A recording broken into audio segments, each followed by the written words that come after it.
Ladies and gentlemen, what's up? How we doing out there? The Sunday Journal. Thank you guys for coming here. Something I do every Sunday for you and yours. It's very important to me to share a piece of me because I feel like through sharing a piece of me, you gain insight into maybe the commonalities that we have, some of the struggles that we share, and the idea is that will help you along your journey in some kind of way.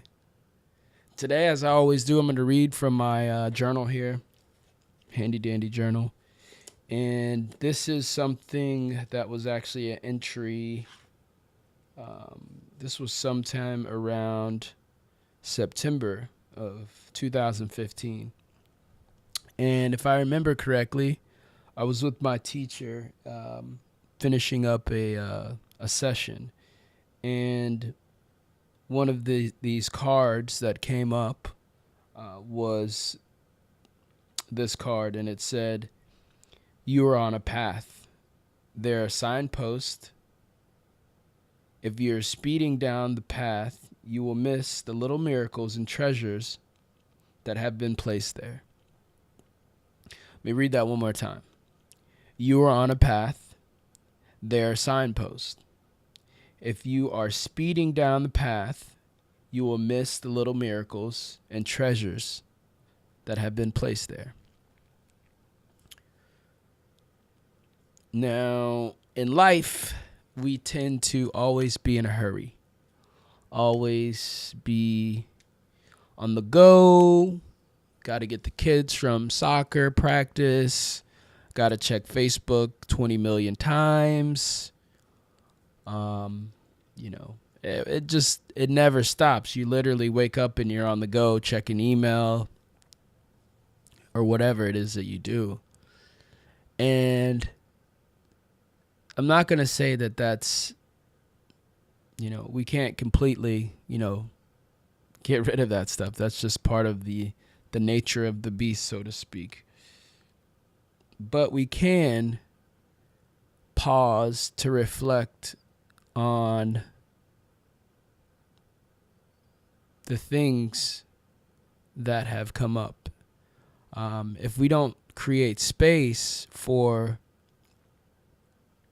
these opportunities to just see what's around us, we could be missing the signs. It's a very important book that I've read this year. It's actually right over here. It's called The Alchemist. Probably heard of it. It's about a boy's journey to the pyramids. He's on a pilgrimage, and he looks for these signs, these omens, as they call them in the book, to know what he should do next.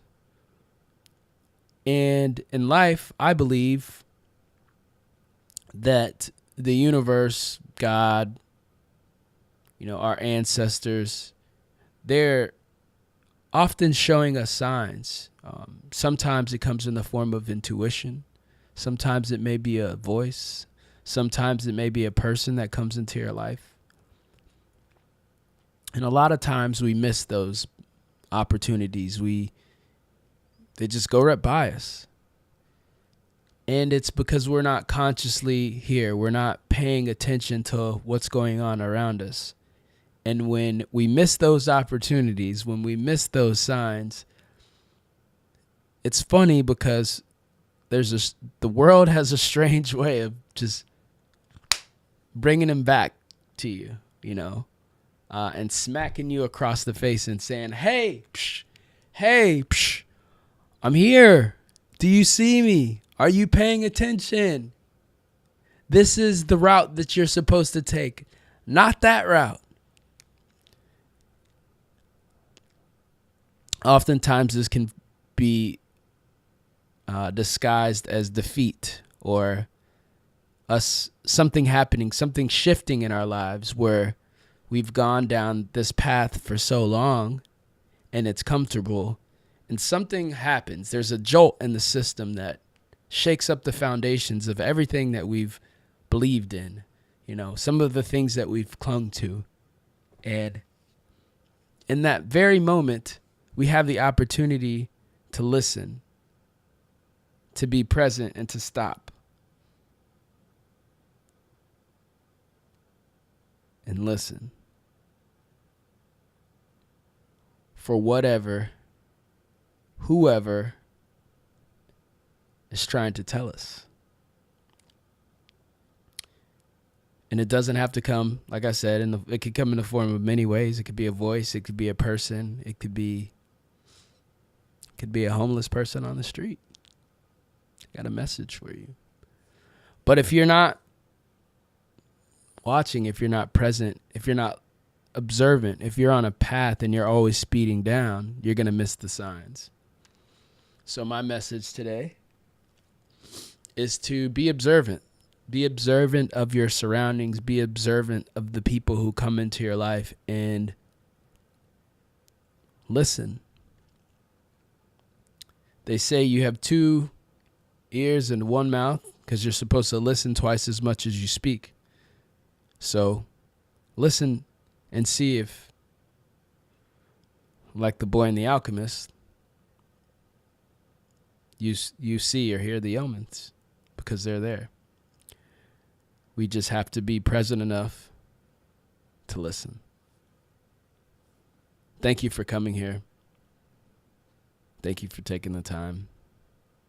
I know you could have been anywhere, but you're here with me. And for that, I'm grateful.